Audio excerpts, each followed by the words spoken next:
Words containing double E and double O हे बघणार आहोत. म्हणजे ज्या शब्दांमध्ये डबल ई आणि डबल ओ आलेला आहे असे शब्द आपण आधी बघणार आहोत.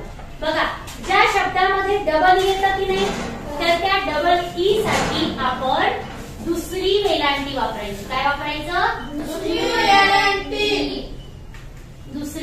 वेलांटी. म्हणजे ज्या शब्दामध्ये तुम्हाला डबल ई दिसेल तिथे तुम्ही काय वापरायचं? दुसरी वेलांटी.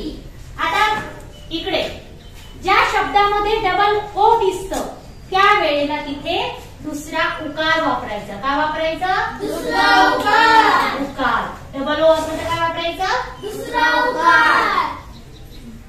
मग आता आपण करूया सुरुवात. बघा, अल्फाबेट कोणतं आहे पहिलं? बी. मग बी चा साऊंड ब. आता मी डबल ई साठी काय लिहायचं सांगितलं? दुसरी वेलांटी. काय शब्द झाला? बी. बी म्हणजे मधमाशी. डी चा साऊंड द. त्याच्या डबल ई साठी वेलांटी. आणि टी चं ट. चला नेक्स्ट. एफ चा साऊंड आणि त्याला दुसरी वेलांटी.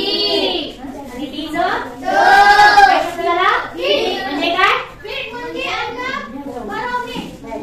चला याचं साऊंड हो. डबल ई साठी हा. आणि याचं लो. हिल म्हणजे व्हेरी गुड. जे चं हा. डबल ई साठी हा. नेक्स्ट. चल आता इथे लक्ष द्या.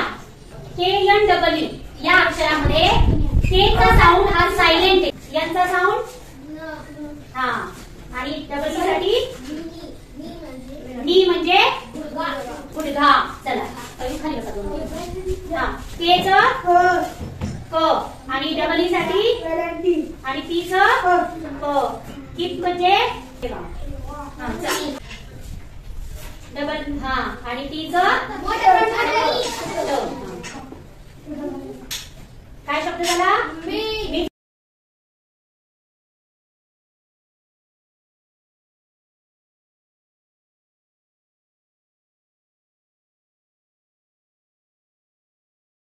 चला बसा खाली.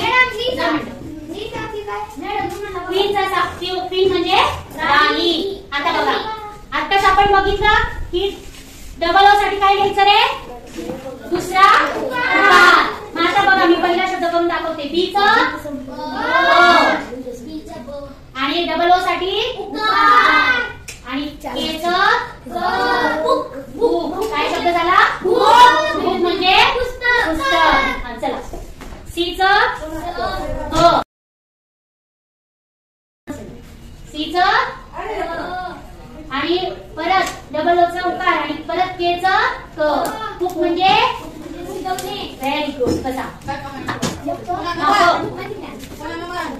Very good. फुल. चला फुल म्हणजे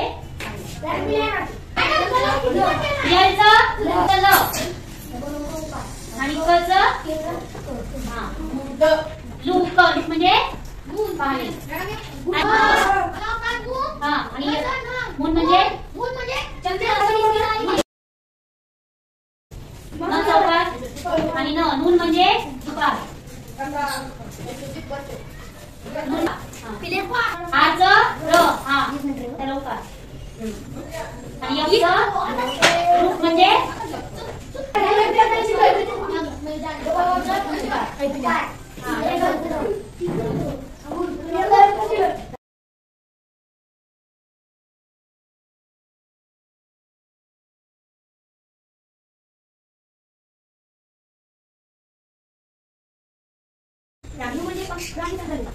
चला आता तुम्हाला हे शब्द कळालेले आहेत. आपण प्रत्येक शब्दाचा उच्चार लिहिलेला आहे, त्याच्या बाजूला त्याचे अर्थ